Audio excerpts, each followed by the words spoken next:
ಆಮೇಲೆ ಒಂದು ಮಾತು SDPI ಮಜೀದ್ ಅಬ್ದುಲ್ ಮಜೀದ್ ಸಂಘರ್ಷದ ಮಾತಾಡಿದ್ದಾರೆ. ನ್ಯಾಯಾಲಯ ತೀರ್ಪು ಕೊಟ್ಟು 30 ವರ್ಷದ ನಂತರ ಅಲ್ಲಿ ಶೃಂಗಾರ ಗೌರಿ ಇನ್ನಿತರೆ ದೇವರುಗಳಿಗೆ ಪೂಜೆ ಮಾಡೋಕ್ಕೆ ನ್ಯಾಯಾಲಯ ಅನುಮತಿ ಕೊಟ್ಟಿದೆ. ನಮಗೆ ಅಬ್ದುಲ್ ಮಜೀದ್ನಂಥ ದೊಣ್ಣೆ ನಾಯಕನ ಅವಶ್ಯಕತೆ ಇಲ್ಲ, ಅವನ ಹೇಳಿಕೆ ಅವಶ್ಯಕತೆಯೂ ಇಲ್ಲ. ನಿಮ್ಮ ಮಾನಸಿಕತೆಯಲ್ಲಿ ನಾವು ಯೋಚನೆ ಮಾಡಿದ್ರೆ ಪರಿಣಾಮ ಏನಾಗುತ್ತೆ ಅನ್ನೋದನ್ನು ಅವರು ಮಾತಾಡೋಕ್ಕೆ ಮುಂಚೆ ಎಚ್ಚರದಿಂದ ಮಾತಾಡಬೇಕು ಅಂತ ಹೇಳಕ್ಕೆ ಬಯಸ್ತೇನೆ. ನಾವು ಹೇಳಿದ್ನಲ್ಲ, ಈ ದೇಶಕ್ಕೆ ಸ್ವತಂತ್ರ ಗಳಿಸ್ಕೊಳ್ಬೇಕಾದ್ರೆ ಲಕ್ಷಾಂತರ ಜನ ಬಲಿದಾನ ಮಾಡಿದ್ದಾರೆ. ಸ್ವತಂತ್ರ ಗಳಿಸ್ಕೊಂಡ್ರೆ ಸ್ವಾತಂತ್ರ್ಯವನ್ನು ಹೆಂಗೆ ಉಳಿಸ್ಕೊಳ್ಬೇಕು ಅಂತ ಗೊತ್ತು. 1947 ಈಗ ಇಲ್ಲ. ಅವತ್ತು ದೇಶ ವಿಭಜನೆಗೆ ಅವತ್ತಿದ್ದಂಥ ರಾಜಕೀಯ ನೇತೃತ್ವ ಅವಕಾಶ ಕೊಡ್ತು. ಇವತ್ತು ದೇಶ ವಿಭಜನೆಗೂ ಅವಕಾಶ ಕೊಡಲ್ಲ, ಮತ್ತು ಈ ರೀತಿ ಥ್ರೆಟ್ ಮಾಡೋರಿಗೂ ಕೂಡ ಹೇಗೆ ಬಲಿ ಹಾಕಬೇಕು ಅಂತ ಗೊತ್ತಿದೆ, ಬಲಿ ಹಾಕ್ತೀವಿ. ರಾಜ್ಯ ಸರ್ಕಾರಕ್ಕೆ ಕ್ರಮಕ್ಕೆ ಒತ್ತಾಯಿಸ್ತೀರಾ? ಪ್ರಚೋದನಕಾರಿ ಹೇಳಿಕೆ ಅಲ್ಲ, ಏನು ಮಾಡ್ತೀರಿ? ಒಬ್ಬರು ಸಂಸದರೇ ದೇಶ ವಿಭಜನೆ ಮಾತಾಡ್ತಾರೆ. ಭಾರತದ ಉತ್ತರ ಇದೆ, ಭಾರತದ ದಕ್ಷಿಣ ಇದೆ, ಅದನ್ನೇ ಉತ್ತರ ಭಾರತ ದಕ್ಷಿಣ ಭಾರತ ಅಂತ ವಿಭಜನೆ ಮಾತಾಡ್ತಾರೆ. ಹೀಗೆ ವಿಭಜನೆ ಮಾತಾಡುವಂಥ ಮನಸ್ಥಿತಿ ಕಾಂಗ್ರೆಸ್ಸಿಗೆ ಇದು ಹೊಸ್ತೇನಲ್ಲ. ವಿಭಜಿಸಿ ಆಳೋದೇ ಅವರ ಬ್ರಿಟಿಷರಿಂದ ಪಡ್ಕೊಂಡಂಥ ಒಂದು ಟ್ರೇಡ್ ಸೀಕ್ರೆಟ್.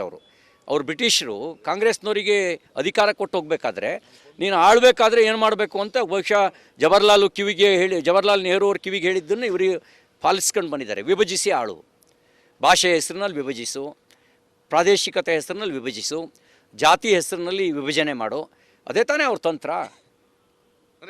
ಅಂದರೆ ಈಗ ಸೋಮೋಟೋ ಕೇಸ್ ರಿಜಿಸ್ಟರ್ ಮಾಡಬೇಕಿತ್ತು ಸಂಸದರ ಮೇಲೆ, DK ಸುರೇಶ್ರ ಮೇಲೆ. ಮಾಡಿದಾರಾ? ಬೇರೆ ಆಗಿದ್ದರೆ ಬಿಟ್ಬಿಡ್ತಿದ್ರಾ?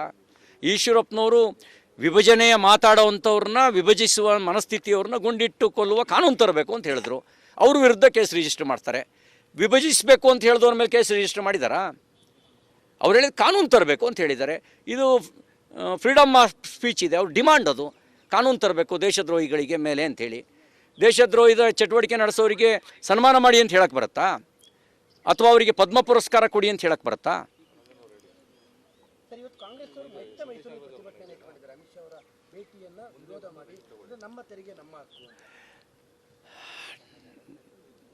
ಅಂದರೆ ಮನಮೋಹನ್ ಸಿಂಗು ಬರೀ 1,42,000 ಕೋಟಿ ಕೊಟ್ಟಿದ್ದರು ಕರ್ನಾಟಕಕ್ಕೆ. 1,42,000 ಕೋಟಿ. ಈಗ ಇವ್ರು ಕೊಟ್ಟಿರೋದು 4,91,000 ಕೋಟಿ. ಮೋದಿಯವರು 1,42,000 ಕೋಟಿ 10 ವರ್ಷಕ್ಕೆ ಸರಾಸರಿ 14,000. ಸರಾಸರಿ 14,000 ಒಂದು ವರ್ಷಕ್ಕೆ. 10 ವರ್ಷಕ್ಕೆ ಕೊಟ್ಟಿದ್ದು 1,42,000. ಆಗ ಹಿಂದೆ ಮುಂದೆ ಎಲ್ಲ ಬಂದಾಗಿತ್ತು ಕಾಂಗ್ರೆಸ್ನವ್ರದ್ದು. ಈಗ ಇವರು ಸರಾಸರಿ 5,50,000 ಕೊಟ್ಟಿದ್ದಾರೆ ವರ್ಷಕ್ಕೆ, ಮತ್ತು 4,91,000 ಕೋಟಿ ರೂಪಾಯಿ ಈಗಾಗಲೇ ಗ್ರಾಂಟಿನ್ ಏಡು ಮತ್ತು ತೆರಿಗೆ ಪಾಲು ಸೇರಿ ಕರ್ನಾಟಕಕ್ಕೆ ಈ 10 ವರ್ಷದಲ್ಲಿ ಮೋದಿಯವರು ಕೊಟ್ಟಿದ್ದಾರೆ. ಅಂದರೆ 4 ಪಟ್ಟು ಜಾಸ್ತಿ ಕೊಟ್ಟಿದ್ದಾರೆ. 4 ಪಟ್ಟು ಜಾಸ್ತಿ ಕೊಡೋರ್ದು ಅಪರಾಧ. ಆವಾಗ ಹಿಂದೆ ಮುಂದೆ ಎಲ್ಲ ಬಂದಾಗಿತ್ತು ಕಾಂಗ್ರೆಸ್ನವರಿಗೆ. ಹಂಗೆ ಭಾವಿಸ್ಬೋದು ತಾನೇ ನಾವು. ಅವಾಗ ಕೇಳೋಕ್ಕೆ ಇವ್ರಿಗೆ ಧೈರ್ಯ ಇರಲಿಲ್ಲ, ಅದೇ ದೊಡ್ಡದು ಅಂತ ಅನಿಸಿತ್ತು.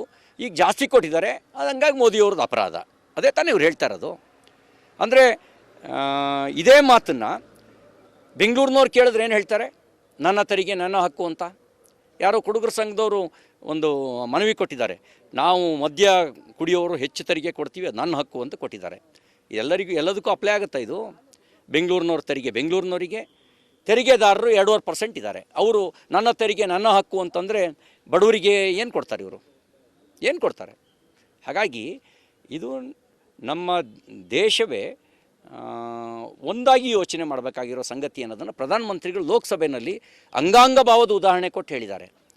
ನಮ್ಮ ಅಂಗಾಂಗಗಳಲ್ಲಿ ಭಿನ್ನತೆ ಇರ್ಬೋದು, ಆದರೆ ಅದ್ರ ಜೊತೆಗೆ ಒಂದು ಏಕತೆಯ ಸೂತ್ರ ಇದೆ, ದೇಹಭಾವ ಇದೆ. ದೇಹಭಾವವೇ ದೇಶಭಾವ. ಯಾರಿಗೆ ದೇಶಭಾವ ಇರಲ್ಲ, ರಾಷ್ಟ್ರಭಾವ ಇರಲ್ಲ, ಅವರೆಲ್ಲ ಹಿಂಗೆ ಮಾತಾಡ್ತಾರೆ. ಯಾರಿಗೆ ರಾಷ್ಟ್ರಭಾವ ಇರುತ್ತೆ ಅವ್ರು ಯಾರೂ ಈ ಥರದ ಒಡಕಿನ ಮಾತಾಡಲ್ಲ. ಕಾಂಗ್ರೆಸ್ಸಿಗೆ ರಾಷ್ಟ್ರಭಾವದ ಕೊರತೆಯ ಕಾರಣದಿಂದ ಅವ್ರು ಹೀಗೆ ಮಾತಾಡ್ತಾರೆ. ಅವ್ರಿಗೆ ರಾಷ್ಟ್ರಭಾವ ಇದ್ದಿದ್ದರೆ ಅವ್ರು ಹೀಗೆಲ್ಲ ಮಾತಾಡ್ತಿರ್ಲಿಲ್ಲ. ಆಮೇಲೆ ಒಂದು ಮಾತು SDPI ಅಬ್ದುಲ್ ಮಜೀದ್ ಸಂಘರ್ಷದ ಮಾತಾಡಿದ್ದಾರೆ. ನ್ಯಾಯಾಲಯ ತೀರ್ಪು ಕೊಟ್ಟು 30 ವರ್ಷದ ನಂತರ ಅಲ್ಲಿ ಶೃಂಗಾರ ಗೌರಿ ಇನ್ನಿತರೆ ದೇವರುಗಳಿಗೆ ಪೂಜೆ ಮಾಡೋಕ್ಕೆ ನ್ಯಾಯಾಲಯ ಅನುಮತಿ ಕೊಟ್ಟಿದೆ. ನಮಗೆ ಅಬ್ದುಲ್ ಮಜೀದ್ನಂಥ ದೊಣ್ಣೆ ನಾಯಕನ ಅವಶ್ಯಕತೆ ಇಲ್ಲ, ಅವನ ಹೇಳಿಕೆ ಅವಶ್ಯಕತೆಯೂ ಇಲ್ಲ. ನಿಮ್ಮ ಮಾನಸಿಕತೆಯಲ್ಲಿ ನಾವು ಯೋಚನೆ ಮಾಡಿದ್ರೆ ಪರಿಣಾಮ ಏನಾಗುತ್ತೆ ಅನ್ನೋದನ್ನು ಅವರು ಮಾತಾಡೋಕ್ಕೆ ಮುಂಚೆ ಎಚ್ಚರದಿಂದ ಮಾತಾಡಬೇಕು ಅಂತ ಹೇಳಕ್ಕೆ ಬಯಸ್ತೇನೆ. ನಾವು ಹೇಳಿದ್ನಲ್ಲ, ಈ ದೇಶಕ್ಕೆ ಸ್ವತಂತ್ರ ಗಳಿಸ್ಕೊಳ್ಬೇಕಾದ್ರೆ ಲಕ್ಷಾಂತರ ಜನ ಬಲಿದಾನ ಮಾಡಿದ್ದಾರೆ. ಸ್ವತಂತ್ರ ಗಳಿಸ್ಕೊಂಡ್ರೆ ಸ್ವಾತಂತ್ರ್ಯವನ್ನು ಹೆಂಗೆ ಉಳಿಸ್ಕೊಳ್ಬೇಕು ಅಂತ ಗೊತ್ತು. 1947 ಈಗ ಇಲ್ಲ. ಅವತ್ತು ದೇಶ ವಿಭಜನೆಗೆ ಅವತ್ತಿದ್ದಂಥ ರಾಜಕೀಯ ನೇತೃತ್ವ ಅವಕಾಶ ಕೊಡ್ತು. ಇವತ್ತು ದೇಶ ವಿಭಜನೆಗೂ ಅವಕಾಶ ಕೊಡಲ್ಲ, ಮತ್ತು ಈ ರೀತಿ ಥ್ರೆಟ್ ಮಾಡೋರಿಗೂ ಕೂಡ ಹೇಗೆ ಬಲಿ ಹಾಕಬೇಕು ಅಂತ ಗೊತ್ತಿದೆ, ಬಲಿ ಹಾಕ್ತೀವಿ. ರಾಜ್ಯ ಸರ್ಕಾರಕ್ಕೆ ಕ್ರಮಕ್ಕೆ ಒತ್ತಾಯಿಸ್ತೀರಾ ಈ ರೀತಿಯಂಥ ಪ್ರಚೋದನಾಕಾರಿ ಹೇಳಿಕೆ? ಅಲ್ಲ, ಈಗ ಏನು ಮಾಡ್ತೀರಿ? ಒಬ್ಬರು ಸಂಸದರೇ ದೇಶ ವಿಭಜನೆ ಮಾತಾಡ್ತಾರೆ. ಭಾರತದ ಉತ್ತರ ಇದೆ, ಭಾರತದ ದಕ್ಷಿಣ ಇದೆ, ಅದನ್ನೇ ಉತ್ತರ ಭಾರತ ದಕ್ಷಿಣ ಭಾರತ ಅಂತ ವಿಭಜನೆ ಮಾತಾಡ್ತಾರೆ. ಹೀಗೆ ವಿಭಜನೆ ಮಾತಾಡುವಂಥ ಮನಸ್ಥಿತಿ ಕಾಂಗ್ರೆಸ್ಸಿಗೆ ಇದು ಹೊಸ್ತೇನಲ್ಲ. ವಿಭಜಿಸಿ ಆಳೋದೇ ಅವರ ಬ್ರಿಟಿಷರಿಂದ ಪಡ್ಕೊಂಡಂಥ ಒಂದು ಟ್ರೇಡ್ ಸೀಕ್ರೆಟ್. ಅವರು ಬ್ರಿಟಿಷರು ಕಾಂಗ್ರೆಸ್ನವರಿಗೆ ಅಧಿಕಾರ ಕೊಟ್ಟು ಹೋಗಬೇಕಾದ್ರೆ, ನೀನು ಆಳಬೇಕಾದ್ರೆ ಏನು ಮಾಡಬೇಕು ಅಂತ ಬಹುಶಃ ಜವಾಹರ್ಲಾಲ್ ನೆಹರು ಅವ್ರ ಕಿವಿಗೆ ಹೇಳಿದ್ದನ್ನು ಇವರಿಗೆ ಪಾಲಿಸ್ಕೊಂಡು ಬಂದಿದ್ದಾರೆ. ವಿಭಜಿಸಿ ಆಳು, ಭಾಷೆಯ ಹೆಸರಿನಲ್ಲಿ ವಿಭಜಿಸು, ಪ್ರಾದೇಶಿಕತೆ ಹೆಸರಿನಲ್ಲಿ ವಿಭಜಿಸು, ಜಾತಿ ಹೆಸರಿನಲ್ಲಿ ವಿಭಜನೆ ಮಾಡು, ಅದೇ ತಾನೇ ಅವ್ರ ತಂತ್ರ. ಅಂದರೆ ಈಗ ಸೋಮೋಟೋ ಕೇಸ್ ರಿಜಿಸ್ಟರ್ ಮಾಡಬೇಕಿತ್ತು ಸಂಸದರ ಮೇಲೆ, ಡಿ ಕೆ ಸುರೇಶ್ರ ಮೇಲೆ. ಮಾಡಿದಾರಾ? ಬೇರೆ ಆಗಿದ್ದರೆ ಬಿಟ್ಬಿಡ್ತಿದ್ರಾ? ಈಶ್ವರಪ್ಪನವರು ವಿಭಜನೆಯ ಮಾತಾಡೋವಂಥವ್ರನ್ನ, ವಿಭಜಿಸುವ ಮನಸ್ಥಿತಿಯವ್ರನ್ನ ಗುಂಡಿಟ್ಟು ಕೊಲ್ಲುವ ಕಾನೂನು ತರಬೇಕು ಅಂತ ಹೇಳಿದ್ರು. ಅವ್ರ ವಿರುದ್ಧ ಕೇಸ್ ರಿಜಿಸ್ಟರ್ ಮಾಡ್ತಾರೆ. ವಿಭಜಿಸಬೇಕು ಅಂತ ಹೇಳಿದವ್ರ ಮೇಲೆ ಕೇಸ್ ರಿಜಿಸ್ಟರ್ ಮಾಡಿದಾರಾ? ಅವ್ರು ಹೇಳಿದ ಕಾನೂನು ತರಬೇಕು ಅಂತ ಹೇಳಿದ್ದಾರೆ. ಇದು ಫ್ರೀಡಮ್ ಆಫ್ ಸ್ಪೀಚ್ ಇದೆ, ಅವ್ರ ಡಿಮಾಂಡ್ ಅದು. ಕಾನೂನು ತರಬೇಕು ದೇಶದ್ರೋಹಿಗಳಿಗೆ ಮೇಲೆ ಅಂಥೇಳಿ. ದೇಶದ್ರೋಹಿದ ಚಟುವಟಿಕೆ ನಡೆಸೋರಿಗೆ ಸನ್ಮಾನ ಮಾಡಿ ಅಂತ ಹೇಳಕ್ಕೆ ಬರುತ್ತಾ? ಅಥವಾ ಅವರಿಗೆ ಪದ್ಮ ಪುರಸ್ಕಾರ ಕೊಡಿ ಅಂತ ಹೇಳಕ್ಕೆ ಬರುತ್ತಾ?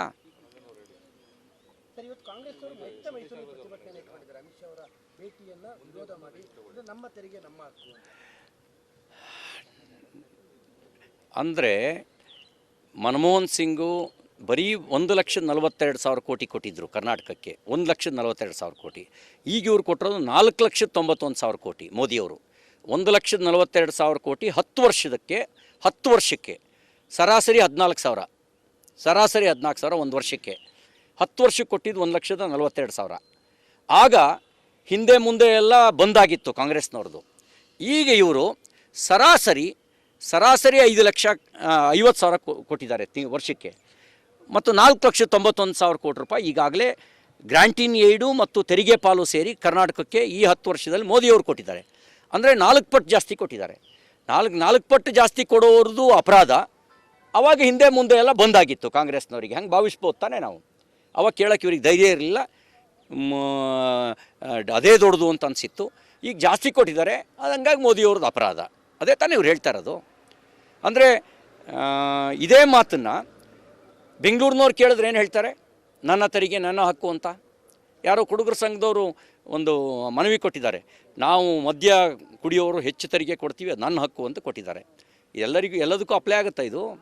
ಬೆಂಗಳೂರಿನವ್ರ ತೆರಿಗೆ, ಬೆಂಗಳೂರಿನವರಿಗೆ ತೆರಿಗೆದಾರರು 2.5% ಇದ್ದಾರೆ. ಅವರು ನನ್ನ ತೆರಿಗೆ ನನ್ನ ಹಕ್ಕು ಅಂತಂದರೆ ಬಡವರಿಗೆ ಏನು ಕೊಡ್ತಾರೆ? ಇವರು ಏನು ಕೊಡ್ತಾರೆ? ಹಾಗಾಗಿ ಇದು ನಮ್ಮ ದೇಶವೇ ಒಂದಾಗಿ ಯೋಚನೆ ಮಾಡಬೇಕಾಗಿರೋ ಸಂಗತಿ ಅನ್ನೋದನ್ನು ಪ್ರಧಾನಮಂತ್ರಿಗಳು ಲೋಕಸಭೆಯಲ್ಲಿ ಅಂಗಾಂಗ ಭಾವದ ಉದಾಹರಣೆ ಕೊಟ್ಟು ಹೇಳಿದ್ದಾರೆ. ನಮ್ಮ ಅಂಗಾಂಗಗಳಲ್ಲಿ ಭಿನ್ನತೆ ಇರ್ಬೋದು, ಆದರೆ ಅದ್ರ ಜೊತೆಗೆ ಒಂದು ಏಕತೆಯ ಸೂತ್ರ ಇದೆ, ದೇಹಭಾವ ಇದೆ. ದೇಹಭಾವವೇ ದೇಶಭಾವ. ಯಾರಿಗೆ ದೇಶಭಾವ ಇರಲ್ಲ, ರಾಷ್ಟ್ರಭಾವ ಇರಲ್ಲ, ಅವರೆಲ್ಲ ಹಿಂಗೆ ಮಾತಾಡ್ತಾರೆ. ಯಾರಿಗೆ ರಾಷ್ಟ್ರಭಾವ ಇರುತ್ತೆ ಅವ್ರು ಯಾರೂ ಈ ಥರದ ಒಡಕಿನ ಮಾತಾಡಲ್ಲ. ಕಾಂಗ್ರೆಸ್ಸಿಗೆ ರಾಷ್ಟ್ರಭಾವದ ಕೊರತೆಯ ಕಾರಣದಿಂದ ಅವ್ರು ಹೀಗೆ ಮಾತಾಡ್ತಾರೆ. ಅವರಿಗೆ ರಾಷ್ಟ್ರಭಾವ ಇದ್ದಿದ್ದರೆ ಅವ್ರು ಹೀಗೆಲ್ಲ ಮಾತಾಡ್ತಿರ್ಲಿಲ್ಲ.